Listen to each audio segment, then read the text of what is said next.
Welcome to Dollars with Decker, the podcast where we strip away the fluff and dive straight into the numbers. I'm your host, Brian Decker, and on every episode, I'll bring you face-to-face with the top entrepreneurs in the country. We're going to break down their net worth, uncover how they're making money right now, and explore their investment strategies. And not to mention, learn from all those investments that didn't pan out. So let's get right into it.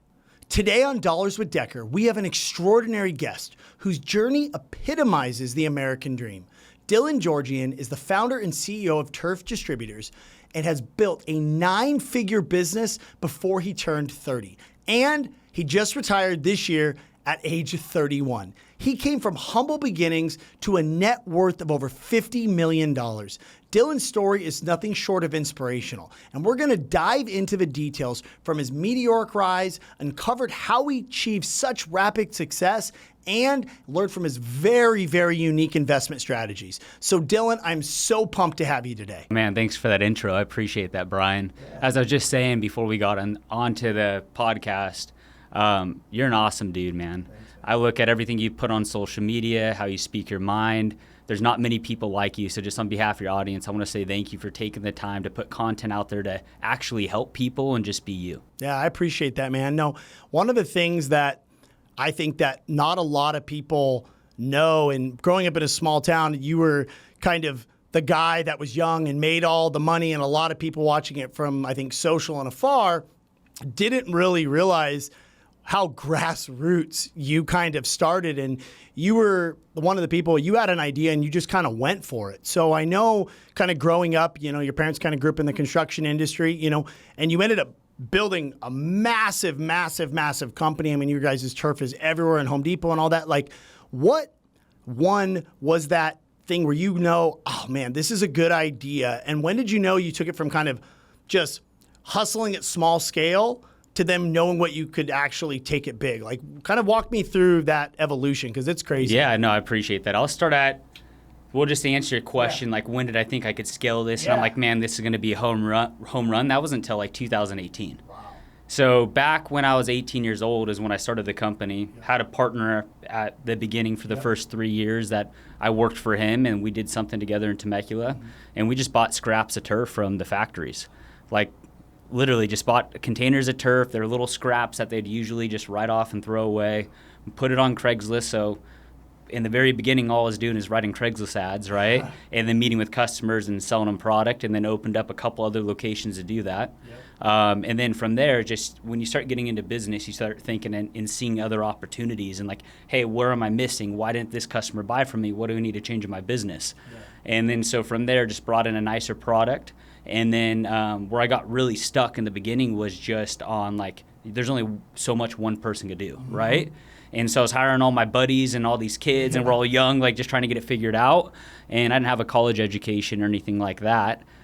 So just started hiring people that knew more than I did. That's crazy. And one of the things I think that you did really well, as I remember living in Temecula at the time, I was in mortgage at the time, and I remember seeing trucks go by, these black with neon green writing trucks, and it caught everybody's attention.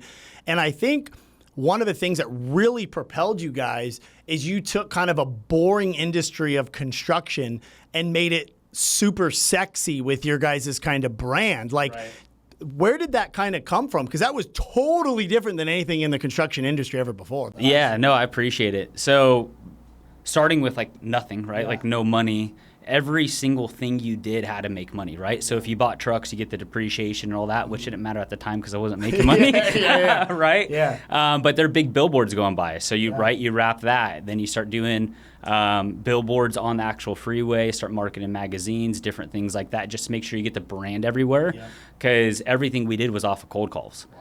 Like, we were the underdogs in the industry. I was a kid, right? A lot of people didn't take me serious, and so you're calling contractors and trying to establish accounts, and there's been players in it for a lot longer than I have with really nice buildings and facilities and great people, right? So the goal there was get the brand in front of everybody's face and then just hammer the phone. Yeah, and now when you guys did that, when you guys started off on Craigslist, you were what, 18 you said at the time? 18, yeah. 18, And then how long did you guys do that on Craigslist? And I know one of the things most 18-year-old kids starting to make money are not reinvesting it in their business, right? For sure. Like, was that your decision, your partner's decision? Like, where did that come from at such a young age, starting to make money and being like, dude, I'm not spending this, I'm reinvesting it? Yeah. So the whole, like, our business was growing, right? And then there was no money to spend. Like, you had to continue to buy inventory. So I got really put into that trap. Yeah. But also my partner he thought like that, right? At the time, like, he's like, continue to put your money in your business because it could get 10 times larger if you go ahead and do that. Yeah. So I lived at my mom's house for a long time, you know? Which is crazy because most people, when they start making any money at all, they do two things. One, they start buying all the things to show everybody that they're successful, to hide their own insecurities. And then number two is, if they are making some excess money, they are definitely not exhibiting that self-control to, like, stay living at your mom's house. Like, where did that come from? Your parents, or where did that kind of come from? Could have. I mean, so when I started my business, my parents split up, right? So going through that, it was the economy just crashed. Like, they lost a lot. Yeah. And that, I had like 30 grand. That was everything, right? And like, I couldn't go to my parents at the time and ask for money and different things like that. Yeah. So me as a young kid wanting to be successful, because I always considered myself as like the underdog in high school and stuff. Like, I always wanted the nice car and all the girls and all that kind of stuff, right? And it just wasn't always that easy for me. Yeah. So like, business was like, when I started doing it, I'm like, wow, I could get good at this. I became very passionate. Gotcha. We're like, this is going to be my life. I'm going to build this thing and be one of the best business operators there can. I'm going to dominate this industry. I was just very aggressive with my passion back then. Now, where did you learn that? Like, you know, because you didn't go to college. I think it's what most people have to realize is most people don't need to go to college, especially to learn business. So like, did you read books? Did you get a mentor? Like, what was that? Yeah, so in the early ages, no. Like, it was hiring people who knew more than I did that taught me a lot of those things. And then I've also made a lot of mistakes. So I like to call it failing forward, right? So I'd always be open to trying things, and I'd fail forward, and I'd learn from it, and then continue on from there. Gotcha. Now, when I remember this back home, and you did something, so a lot of you guys, to give you guys context, so Dillon had a good number of retail stores, and their retail stores, they were, you know, black and neon green. They had all these trucks. They had all the stuff. And from a perception as a consumer, I'm like, dude, this guy's killing it on that side. And then I remember getting an email from my buddies David Stites and Christian Stone. And you came up with one of the most brilliant marketing strategies to kind of get out of that retail world and go into that. Why don't you tell people through it? Because that's where my life changed. Like, that was a year when things really got shooken up. So I had, the model then was opening these brick and mortar stores with showrooms, and these stores had warehouses on the back of them. So you can imagine the staff and overhead it had, right? With salespeople, ops people, an admin person, and then you got logistics going around doing deliveries. And you're running that in 8 different locations, and they're micro locations. So the stores can only generate so much revenue, right? We're always trying to push it and grow it. But we are limited with the amount of revenue, which means we're limited with our expense line. And so there was a year where I spent a whole year and I felt like I was working backwards, right? This one store was really good in operations, had great inventory, great logistics.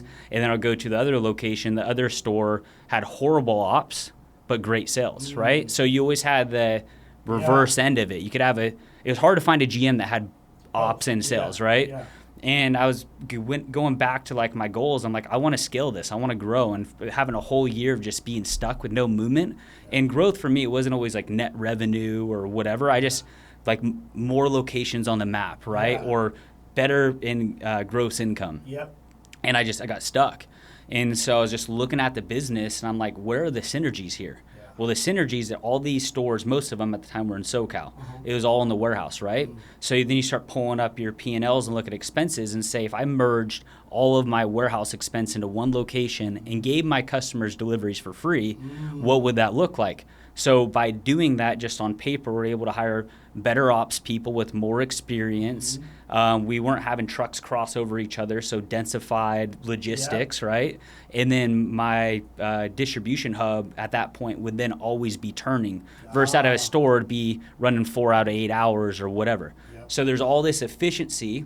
And so I remember meeting with my team. There's like 8. How old were you at this time, by the way? Probably 23. Yeah, you guys hear that? 23. That's yeah, so crazy. I grabbed my team and I'm like, hey, what do you think about this idea? And they're like, oh, dude, I don't know. That's a 180, right? Yeah. Like, we don't know if it's gonna work. And I'm like, well, the way this is going, it's not working anyways, right? So like, we need to make a big change to financially make this thing go forward. Mm-hmm. And so we knocked that all out within 30 days. So 30 days later, you show up to the store, there's no warehouse with product in it, and having to retrain the industry to say, you don't need to wait in a will call line or leave in the morning and not be able to take your kids to school so you could pick up turf. Get all that time back. Let us bring the turf to your job for you. No stress, right? So we pushed this. There was a huge problem in our business, and we made it a solution and a value prop for our customers. Then that happened, and then this is where the unlock went. Then I looked at my business, and I'm like, holy shit, like I this revenue stayed, my expense line dropped, my profit went up. How are my competitors doing? So then I went to smaller competitors who sold other products, and I'm like, how do you like turf? And they're like, I don't really like it. I'm like, well, why don't you really like it? I mean, I've just built my life off of this, you know? And then they complained about the inventory and the forklift and the trucks and like all this work to get X. And I said, what are you paying for your product? And I said, well, what if I could sell you the product for the same price, even a better product, right? Better warranty. You could cash out your inventory. So go sell your inventory, put it in your bank, take it with you and your partners, get rid of your forklift, get rid of your truck. I'll do all that for you. Send us an order. We'll have it dropped off at your customer's house the next day. And they're like, that doesn't, no way. And I'm like, try it with one product. Tried it with one product, boom.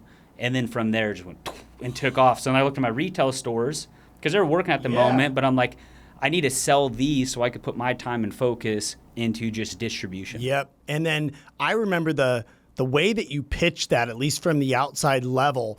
I mean, from what I recall, and you can correct me on it, it was something along the lines of like basically like almost like a franchise opportunity that was already up and running, and like the return on the investment was so quick. You basically built a business and did like an interview process to see who could actually take over that store or something like that, right? Yeah, it's crazy because at that point I was like, yeah, we're managing these stores and making some money, but when you have an owner operator in a location, a lot of times it does a lot better, right? And I only had so many team members, so I was like, if we sell these stores, right? And I basically gave them away. It was like $100,000 a pop. Yeah, I remember that. But I was like, I now could sell product to these stores, so I'm still generating income. They become an account, and now I don't have direct conflict with selling against our dealers, right? So I needed out from that front. Yeah, and then now when you went through that, was that idea yours, or is that like one of your mentors that kind of gave you out to really focus? Because it's funny because we talk about like Alex Hormozi, right? And what Alex Hormozi's whole thing is make an offer that just seems too good to refuse. And you did that before Hormozi even existed by doing the free delivery and doing all that. And then you ended up with that really realizing, hey, my superpower that I have is that access. Being able to deliver somebody, not having to have carry the inventory, unburden themselves with everything that I was burdened, and then just hyper focusing on that. So was that something that you read, or is that like a mentor told you, or where'd you come up with that? No, that was just my idea from having the back against the wall. I'm not a guy to take credit for things I didn't do, but I was in a position for like almost my whole business career where it's just been hard. Like it's just been a series of unfortunate events, most of it self-inflicted, right? But it's like, I didn't have mentors until I started listening to like Andy Frizella and Ed Milet's podcast, and like, oh, well, that's how you do it. Okay, this is a normal feeling. It's just my whole entire career, from different financial things or just a labor problem, like my back has just always been against the wall. So I've always been in a very uncomfortable position and always just trying to find my way out. And the only way you find your way out of those things, if you don't have a bunch of money, right, is you just have to do different things and try risk and see what sticks. Yeah, and I think it's funny that most people define success as like a bunch of time and just everything working well.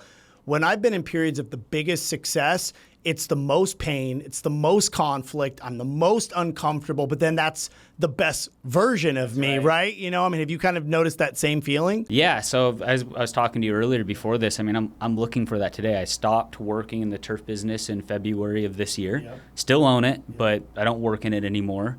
And I thought in my life, I was just like, I'm just going to spend all my time with my family, right? And I'm going to retire and I'm going to be completely happy and satisfied. And it was cool for like the first few weeks. And don't get me wrong, I love my kids, I love my wife, but 24 hours a day without business stimulates me, right? Like I'm not as challenged.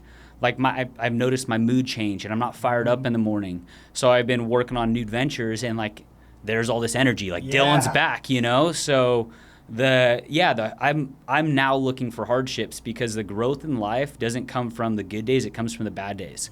And so if you could like change your mentality to be like, hey, I'm struggling right now or I'm having this bad day, like that's actually serving you because you don't want to have another one of those. So you're going to learn something from it so you don't end up in that same situation. Yeah. So when you ended up, so a lot of people, I think when they hear somebody, got out, when you get out of a business, you really have kind of three options. One, you end up turning your business over and you still maintain a profit stream that comes. The other option is you sell a portion of that business and you usually get like a big cash sale of it. Or the third option, what you end up doing is you get like a JV firm to come in, give you a cash, and it forces you to still stay in the business. So of those three, what path did you end up kind of going down? So I still own the business, don't manage the business.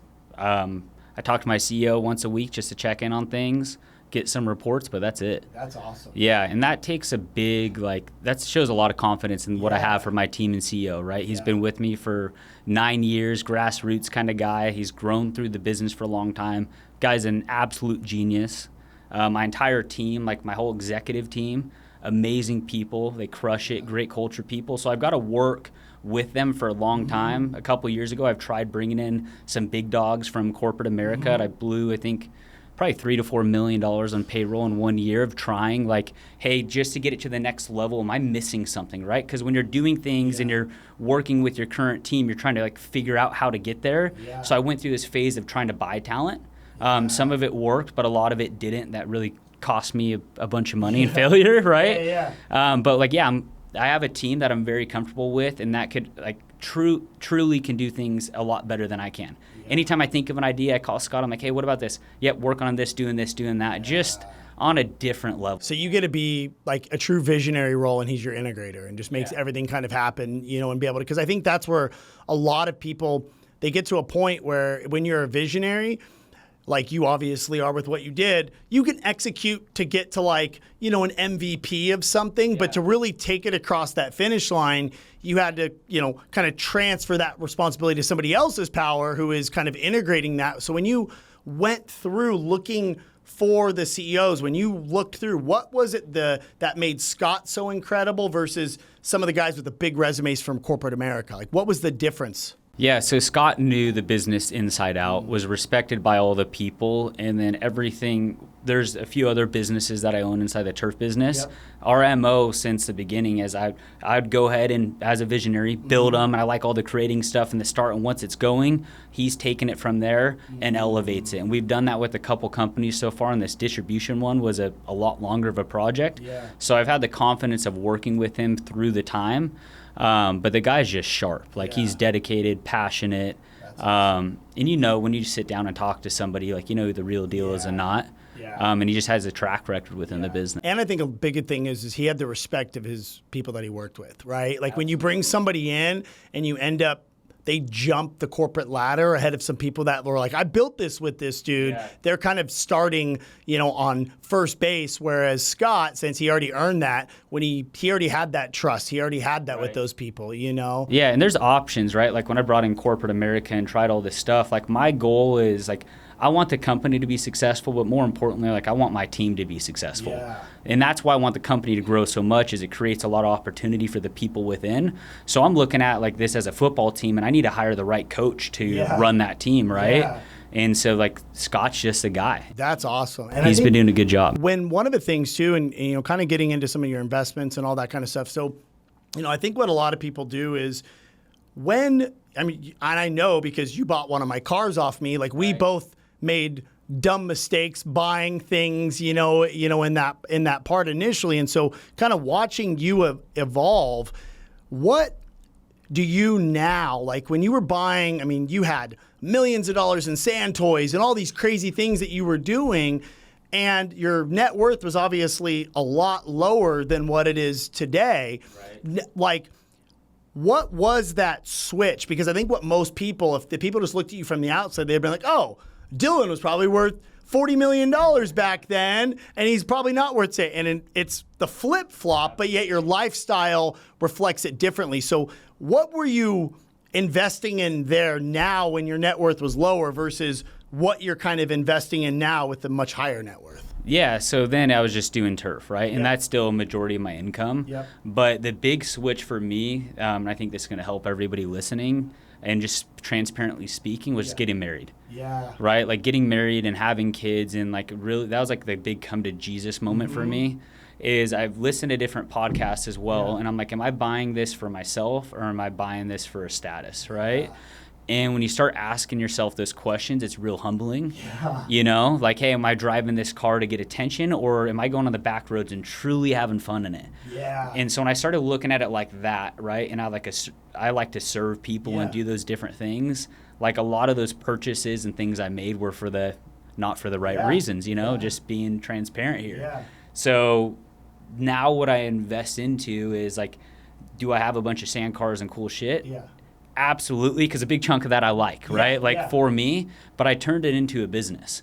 So I have a few $1 million in cool things that are just sitting there. And before that was a big expense, right? And as like, even though I do well in turf, like I also want to do well in other things and be smart with my money. And as my kids watch me, like I want them to know that I've been responsible no matter if I had a lot or had a little, right?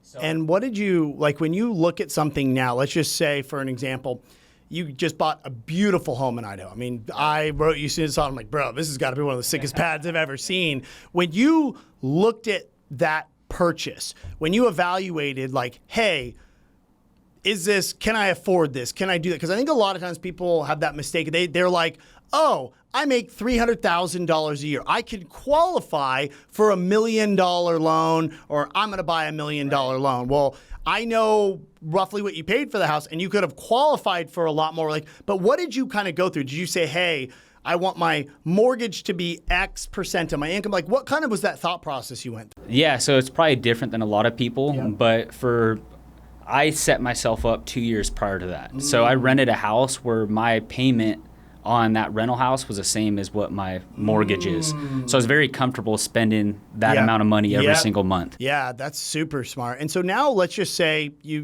know, one of the things that I think you did very well early in off of it, because you're what, 30 or how old are you? 31. So let's say, I'm just going to use a random number, but let's just use realistic numbers. Let's just, you don't have to say the exact number from Turf, but let's say you get income coming in annually. When you look at like investing and expenses, like how do you break that down? Because I think most people, the biggest problem they have is as their income goes up, they increase their expenses, right? So like when you evaluate something, like how did you budget your lifestyle? Like how did you end up doing that? Yeah, so I didn't do it the normal way, like looking at the P&L and taking a certain percentage as I did.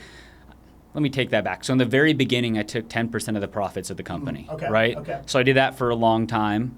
And then I set myself on a standard distribution that I take every single month. And I've been doing that for a long time. Now there's been a couple of good years where I was able to suck a little bit more money out. But I've never been the one to be responsible of the company's cash. I've been responsible of decisions that have impacted the company's cash flow in a good way and a bad way, right? But of just like, hey, I'm going to go suck out this money. I have multiple people that are involved on the company's finance where I don't get to make that option. Now, if I want to veto something and say, transfer this money now, they would do it. But I hire people that know a lot more than I on what the company needs and what it can pay me. So I'm just on a flat amount, right? And right now I'm in the middle of building a couple startups. So like, what are those? Like walk people through while you're doing that. Yeah, so I have Piston Stables, which is like all the cool stuff that we buy and sell. We're getting into the golf cart business for like the recreational use. Kind of sounds odd, but it's a $5.4 billion industry. Really? The CAGR's 5% year over year. So it's doing good, and I found a niche in the market, right? Helping my wife start up a brand that she's really wanted to start. Partnered with 2 other people on a recycling company to recycle artificial grass after use, because that's becoming a problem in our industry. And then with like, for example, with your Piston Stables, I know most people are going to be like, you have sandcars. How do you make money on sandcars? I kind of walk people through that a little bit. Because, I mean, your garage with Piston Stable is probably, guys, if you don't, and I'll post all the stuff in the show notes, you've got to check out Piston Stable's garage. It literally is the dopest between your boats, your sandcars, your other cars. Like, how did you figure out a way to just, because my buddy Bernard owns a race team, so, right? He races trophy trucks and does all that. And he spends $1.5 million a year just running that. And I think most people, they just assume that is an expensive hobby. And even though you can afford an expensive hobby, the entrepreneur in you figured out a way to, to bring that cost down. Yeah, right? no, it makes money. Like it's a profit center. And I just go back to my grassroots, right? So although like my wealth has increased over time, like down inside of me, I like to make money. Yeah. I don't like spending money like at all, right? And I'm a pro negotiator. Like that's why I've been successful in business for the most part is I have a big vision. I'm able to share my vision with my vendors and people, and I also negotiate like a son of a gun, right? Because it's not always about what you make, it's how you spend it. So I've always been in the off-road thing and like sand cars and cool stuff, and I would negotiate and work deals if somebody wanted out of their toy or whatever, get a deal, be able to get to use it and get my money back.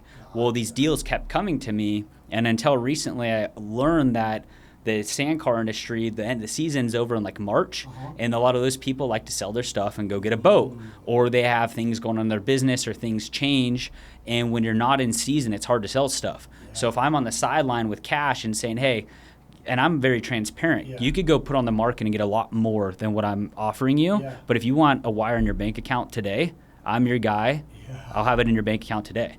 That's and smart. so that's the value that I'm able to offer these people. And then when season starts, the build time for a nice boat or sand car's 2 years out, I'm the one with a lot of inventory.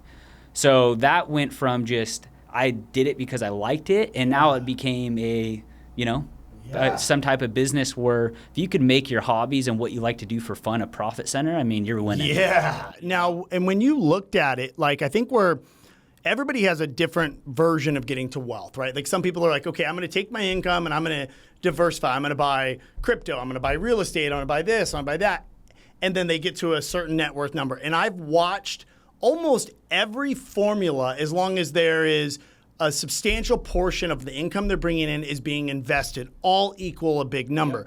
And so you actually have a little bit of an unusual strategy, which I love, because you're not, why don't you just kind of break people down your like investment kind of portfolio, because it's not the traditional one that most people would think. Yeah, it's all business. Yeah. Yeah, I have a little bit of like crypto and stuff. I've lost, I didn't know what I was doing, right? Like I just had money and I was throwing it at stuff like when the time was good. But when I pulled out, I think I lost like 300 or 400 grand. It sounds like my And like I'm just like, man, can I do this? Like you're very successful on it. Like you teach exactly what to go do, you know? But when I look at like myself and like what do I like and what I'm comfortable with, like I like gambling on me. And I've learned so much over the last 12 years of business. I'm not saying I'm right in everything, but I'd rather put that investment into me and starting up a company, building it, and have it becoming a profit center. When you look at building a business, because right now, like what businesses and that you're looking at, and let's say you're looking at the next 5 years, and I've seen you do everything. You've had a construction company, you've had a retail company, you've had a distribution company, you've had a service company. Now, over the last 13 years of operating a business, like what types of businesses are of most interest to you right now, and like why are those of most interest to you? Yeah, so I'll answer that two ways. So over that time, I've learned a lot about distribution and importing and stuff. So I'm good at that. So it's kind of like the devil you know, and I'm doing more stuff in that type of business because I have the team and the foundation to go ahead and do it. Now, do I like distribution? I absolutely hate it. I hate everything about it, right? And because I've been cash broke my whole career, right? Like I have some things, but for a 9-figure business, like, no, I'm not where I should be, right? Because 60-something% goes to cost of goods. Wow. Then you have these massive warehouses. Then you have inventory that gets chopped down. There's a bunch of waste. There's all these logistics. You have to buy all these trucks, like special cutting equipment. So every dollar I make, like when you talk about having those big growth years, oh, cool, how am I going to have the money to pay for that growth, right? And that's just been my whole career. So that distribution, that's a big money game. Because it's just pennies on the dollar is what you're making, like a profit for your revenue to that. Yeah, you can make money, but the profit is very hard to fuel the growth. Gotcha. Like I've been in a lot of hard situations from that. So if a new business, like if I get to pick anything, it's not going to be in distribution. Gotcha. The company I like the most is a service business we own, which is a company I have with my brother called Built Right Construction, where we install artificial grass. Why I like that business is at the end of the day, we're a sales and marketing company. We spend X amount of dollars to get leads, right? We get those leads, we convert them into an appointment, we go in, try to close a customer, right? Sell the customer on all these value points that we offer, and then we have a list of subcontractors that work for us that are in special agreements, right? So our jobs are done very pristine and well. And how, backing up on why I like it, we put money into marketing, so there's a little bit of cash there. Customer pays us, job gets done, we pay the sub. So we're cash positive through the entire business. If there's ever a change in the economy, that business has no leases, it owns no equipment, it's able to scale up, down very fast, as distribution just takes so much capital to. Yeah, and I think that's where a lot of people don't realize is the CapEx cost, right? Like when that was one thing about mortgage that was so great was exact same thing. Put money into market, do a service. You have just variable-based labor. Most of your labor is commission-based. You get paid by a bank who's always going to pay you, Fannie or Freddie, and then you just repeat that cycle. The only reason why mortgage and real estate are a little bit more difficult is the cyclical nature of interest rates, something we don't control. And and when you're dealing with the mortgage, you can do a great job on service and but at the end of the day, you're selling the same product as everybody else, right? And so one of the things I think that you did with Turf is, just from knowing you, is one, you only used really, really high quality equipment. And two, because you've done Turf on multiple of my properties, and your installation is dialed to the 9, and what you guys did, I think, is what you changed in the construction industry. The construction industry is traditionally known as like a contract if it shows up late, like you get an invoice on a piece of paper, right? You don't know when he's going to show up, when he's not going to show up, and you don't really know if the job's actually been done. And what you guys did is you took that industry and you treated it like how a doctor would treat an appointment, right? And it's not costing the end user any more money than working just with the contractor. And due to us keeping that contractor busy, due to that contractor now not having to market, they don't need to have salespeople, they show up and execute, they're saving a bunch of costs. So we're able to get their price down, work our margin in due to the synergies, and then manage a project and make sure the service is done very well. And I think what you did I think a lot of times people look at something when you have active investments and passive investments, right? And a lot of people, they make money from their job and they try to take risks on active investments that are outside of their core knowledge base, right? And so when you're looking at, if you're a W-2 wage earner, just invest in the stock market and index funds, like buy a rental property, like do those types of things to get started. But when you are somebody that has an interest like you did, like you are very entrepreneurial nature, you liked your sand cars, you like those things, there is no better return on your money than when you can actually invest in yourself, actually start a business that generates cash flow, but then you're building enterprise value. Absolutely. There's going to be an age where I'm not going to have the same ambition or like hustle to want to go do those things, where I need to start looking at where to park money, right? Like if I've ever sold my business, and was sitting on a bunch of cash, for sure. Brian, where do I put this, But I've just had, I've done investments from the crypto, the stocks, cattle, right? Oh, really? Yeah, family friends have a cattle farm, so we go buy cattle, raise a cattle, sell the cattle. Really? Yep. Invested into a buddy who was doing home flips and all that. But a lot of those investments, it all sounds good, it works out for a little bit, and then something happens towards the end where it's just like, just turn me off. Yeah. And I think too, when you look at your company value and all that, like, is there a reason that you have a goal that you want to hit before you sell, or are you waiting on certain things in the industry? Like, what is your reason and what are you kind of aiming at with that? Yeah, so it's a good question. Like when I was on my goal board, right? Like I wrote this when I was younger, is to reach $1 billion in revenue. Right? So that's one thing holding me back from selling. But also, like when I put it to a pen and paper, because there's been a lot of factories throughout time that want to acquire us just due to our distribution network and volume we move. How many distribution centers do you guys have? So in-house, that are our own buildings, we have 4. But we also utilize different partners and people in the industry to do fulfillment for us, which is a lot smarter way to grow, right? But I'm losing my train. No, you were saying basically to sell your company, they want to acquire you for the distribution network. Yeah, so then I start doing the math, right? Like a percentage goes to taxes, and then my lifestyle is like $1 million a year, right? Yeah. And I don't want to. Can I change it? Absolutely. But why would you? Yeah, like the goal is to go up, right? So then I look at my lifestyle, then I'm going to say, okay, I'm going to have to put a chunk of money and I'm going to have to invest it, right? I'm investing it into a business I don't know and people I don't know. I lose all my control there. Or I just keep the money and I spend it and I'm going to run out on next date. Yeah. So at the end of the day, I need to start another business or I need to go invest my money into somebody else's business. Yep. Or I could just keep my company with the team that I built with the people that I know that I have complete control over every decision if I want to. And I could just get mailbox money and let this thing run. Yep. Right? Yep. It's so smart. And I think that was one of the things my mentors taught me. So one of my really good buddies, he exited from a massive multifamily fund, like I was kind of telling you. And I was like, bro, you sold this thing for like $300-something million. Like, why did you let them just give you stock in that? And he goes, Brian, think about this. I was making $15 million, $20 million a year of cash flow. It was on autopilot for me.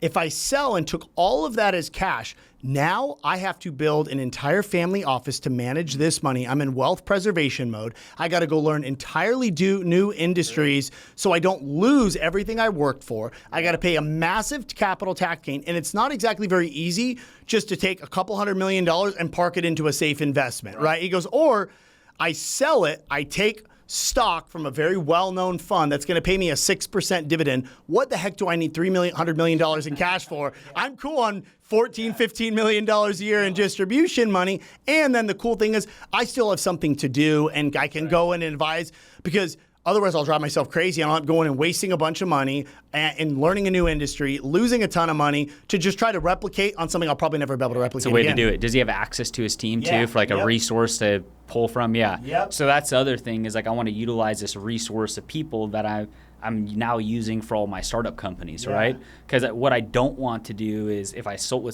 that business, starting up from scratch, having no resources, then I'm getting back into some of the basic stuff that some of it I've never learned, right? I just hired good people to take care of it. So there could be a day, right? Like if I'm deleveraged or if I'm looking at the market and I'm too small to play with all the PE money coming in, where I'm like, there's going to be a day that we need to make a move because I'm deleveraged, then there's a possibility that could happen, but until then, why? Yeah, we'll see. And you got your time back without losing control. Yeah, no, I'm completely free, which is a little freaky at being 31, and having an empty schedule. Yeah. Now, when you look at it, and you obviously lost money in crypto stuff, you've lost money in some of these other things, of all the investments you've made outside of, let's just say, just Turf Distributors, outside of that, what has been your single greatest investment from either an ROI standpoint on a cash flow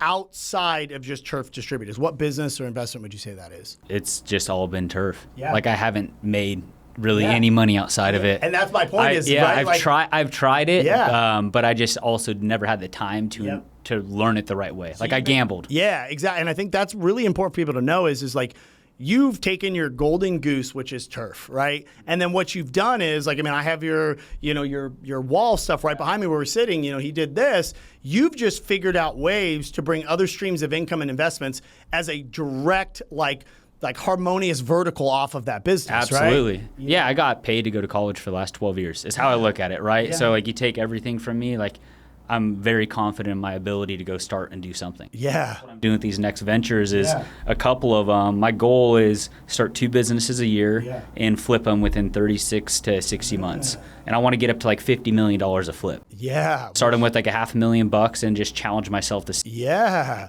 And now when when you analyze, for example, the golf cart, right? Yeah. And I know you've had a bunch of cool golf carts. I've seen your, how do you go and what gives you, so let's say you're like, oh, golf carts. Like, what do you go down on like that path to research before you decide to like, because I know people are going to hear this and be like, a golf cart? I have a golf cart. What do you mean? Like, how did he know to start a golf cart? Like, it's so random. Like, what did that look like? Like, do you have a formula where you're like, okay, I'm going to check this out and then this out and this out and then pull my competitors? Like, what do you kind of go through with that? So like how the concept even came to life is like with time and like driving, I just try to look at things. Is there money to be made there? And I just start researching different industries, right? The cool thing with the golf cart is there's an emotional attachment, and consumers own it, right? And you could use them all over the place. There's so many recreational neighborhoods and different things like that. Then I research how many golf cart recreational neighborhoods are. There's thousands, right? And then I'm like, I could sell one golf cart to each of them a month. Like there's a few hundred million, right? So you start doing that. And then most of the golf carts are made overseas, just like a lot of our products made in Vietnam. And so I'm like, great, I know how to deal with factories overseas and have the right vendor agreements and what to look for and how to do that. So worked with the factory, built out the spec I want. But just to get into your question, I researched the market. The golf cart industry is very old, just how turf kind of is today or used to be. You have the manufacturer, you have a distributor, you have a dealer, and then you have the buyer. Right? And so when I look at that, it's margin, margin, margin, margin, margin. And the customer experience isn't there. To buy a golf cart today, you have to go into a showroom and talk to somebody, or you have to call over the phone. And then there's a business or a platform today called Shopify, right? E-commerce. And I was like, okay, I know the manufacturing side. I get that done. I have warehouses. I bring the product. I could go directly to market. Who's doing that in a similar industry? So when you look at like Super 73, the bicycle, or One Wheel, they exploded because all they did is create a brand and had a great customer experience. So I'm like, if I could build these amazing golf carts, top notch, put all the best parts and stuff you could do, bring it in, cut out the distribution, cut out the dealer, have a small warehouse where we assemble them. It's all done through Shopify, pay for ads, right? Customer comes in, doesn't make a call, they purchase it. Shopify connects all these different shipping companies, ships right to the customer's door. You have all these little email drip campaigns thanking them. It's done. Completely hands off, cut out all that margin. I get all that margin, or I give some of it back to the customer. And I think the way that you thanks for doing that was beautifully done. And I think that what most people do not understand is they want to start a business, but they don't understand where the profit is made in that industry. And then they can't look on how to disrupt it. Because the only way you're going to ever, unless you have an unbelievable brand or some type of new technology that nobody has, and that's very few businesses that most average people start. The only way that people really make money in a business is they disrupt that industry by either shortening the sales cycle, by making it a better experience for the customer, and they offer a higher quality product at a lower price. And if you can do all of those together, you crush it. And that's exactly what you just did. Yeah, you got to find the problem in the industry. Yeah. Find the problem, and then how do you solve it with value? Yeah. And you just have to put that pre-thought into it, because a lot of people get into business because they know somebody doing it or saw this person doing it. It sounds cool or whatever. Well, you got to think through the whole thing, right? If you have the time to spend at night or whatever to do research after research after research, which I wish I would have done in my business a long time ago, right? You're able to cut out all of it and say, yeah, here's a missing piece. This is where I could go eat up the pie. And I think one of the things that I've noticed from the founder of Bitcoin IRA to my buddy Sean to yourself, because we were talking off camera, is most people just say like, oh, I don't have enough time in the day to do this. I'll never be able to do this. Here's the reality of the situation. I knew you when you worked at Turf Distributors. You worked like I work, like insane hours. But the difference is you cut out like, you're super fit. You always worked out. You're a good husband. You're a good dad. You like how did you optimize your life to create that time? Because I think so many people are like, I work a 9 to 5 and then I got to go to my kid's soccer thing and this. You have 2 little kids, ran multiple businesses, still always stayed in shape and still was a good father to your kids. So like, how did you do that? Like how did you optimize your life? Like what did you cut out? What does your daily routine look like? Yeah. So first of all, I'll just speak to everybody. You could look at your day, right? Are your meetings an hour? Are they 15 minutes? Like there's so much wasted time in a workday, it's out of control, right? So even before you say I have all these things going on, like what's going on? And then if you, like I spend a lot of time at night replaying my entire day. Like where did I waste? Like did I have a meeting that we just talked and nothing came out of it? Do we need to have a meeting? Could this be in an email? So I looked at my time. There's one time I calculated like what I made that year, and I divided it down to the hour. And I'm like, okay, my time's worth X. Is this meeting worth X? Like, am I spending my time the right way? And that really helped shift my mentality. And I don't come off with like an ego or anything like that. It's just like, we're here to like get stuff done, shorten up the time, but then also replace myself with people. Once I could figure out the problem where the business needed me, like I had no problem. I worked in the warehouse many, many months for a very long time. I'll go do that, figure out the problem, build a system and a platform that somebody else could go in and run, and I'll have to figure out all those nuts and bolts, and always constantly replace myself. If I notice I'm in the same spot for too long, like I'm doing my job wrong. And that's what I looked at Turf Distributors, is that 2018 to February 2024 was the start of that company. And then when I handed it over to Scott, because I was a few years into it and I met with Scott, I'm like, man, we got to choose the seats we're in. Like, we've been in the same seats for a minute. We did a very good job with AGR and AGL and Built Right. Like, what are we doing? And so you got to replace yourself with other people. It's going to cost you money. But like when you talk about growing a business, like you can't think about making money. Like that's, if you grow it the right way, you're not making money for a very long time. Like the goal is to make money, but you have to be so passionate about like, I want to deal with problems, right? And so passionate about your vision and what can come from it. And then, you know, if you could just, the work's easy at that point. But if it's about the money, like you're not going to make it. And I think a lot of times people too is they want the money, but they're not worth the sacrifice, right? Like I know you don't drink, you not a big party. A little bit. I drink a little bit, but I'm not known as a drink. You're not. I mean, you're not, you know, I watch your stories, I see you. You're not in Vegas every single weekend out partying like most 31-year-olds who own a 9-figure business would be, right? You know? And then you work out consistently. So when let's go back to before you know, kind of step down. In a normal day, what would your day look like from, and we'll end with this, getting up in the morning to kind of going to bed? Like, what did that routine look like that you were still able to do all of those things while still have time to study and for sure. So 4 a.m. would be my wake up. Right when I wake up, I would take a shower. Like that just helps me wake up. I'm going to go into detail. Take a shower, get out of the shower, go to the Keurig, right? Make a cup of coffee. Then I would go sit on my computer on the couch, do some of my emails, do some of that pre-work. Then I'm awake. I'll hit the gym from 6 to 7. Then when I'm driving to the office, I scheduled my phone call meetings while I'm doing my drive. Then the meetings that I'd be in person or running a team or division, I'd go ahead and do in person till about 5 o'clock. Get home at 6.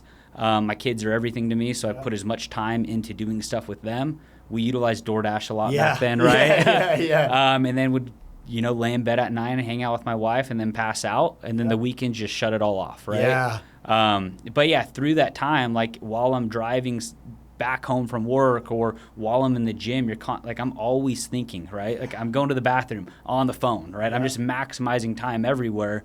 But I'm always looking at my situation and how do I make my situation better? Yeah, dude, it's so crazy on how similar everybody that's like that all is. Like, I don't listen to anything but either podcasts or books while I'm at the gym, why I'm in the car, why I'm doing that. And this is crazy. One of my good buddies, he owns the largest patio cover company out there, and he kind of was going through the same thing with us. He's like been in distribution and was doing all this stuff, and he has 6 kids. Oh, wow. And he was just getting to the point where he's just like, bro, like I don't have enough time to do everything. So what he did is he studied Kaizen theory by Toyota, right? And they broke everything you do as energy output over time. Like, okay, waking up and grabbing a shirt out of my closet took me X amount of time doing my protein. So he did this.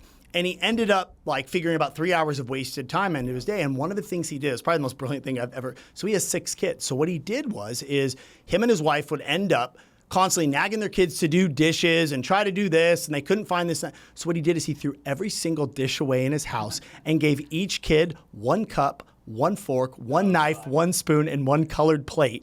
Gave it to them, and they were all color coordinated. And he was like, guess what? Dishes get done. Because guess what? No kid wants to eat a dirty dish, and they know they have no choice but to do that. And he's like, then I did that. And then what I did is I looked in my closet, and I have like 200 shirts in my closet, and I wear the same 8 over all the time. So, and he was just, so he did that. So and I started doing this with the gym, is every one of my outfits is shirt, shorts or pants, Yeah. socks, shoes right below it, and it's preloaded in my car on Sunday night, and with all my protein shakes and everything in there. So I wake up, open the fridge, grab my protein shake, walk to the car, my gym, complete outfits, everything there, drive to the gym, grab my outfit for that day, my gym bag's preloaded, do it. And so I started doing, I got like 60 minutes of my day back. And it's like... No, I know that's true because I had a buddy that went to the gym in the morning next to your facility in Temecula. Yeah. I think it was... is it Lifetime Fitness it's named something else now? eSporter now, I think. But he said he'd see in the morning and never see somebody get ready so fast in their life. Because I timed myself. As soon as I hit so I'm like you, I have an hour, which has to be working out, cardio, and getting ready at the gym. Yeah. So I know I need 4.5 minutes from the time I walk through to get ready from the gym after working out till I got to walk back out. I love it.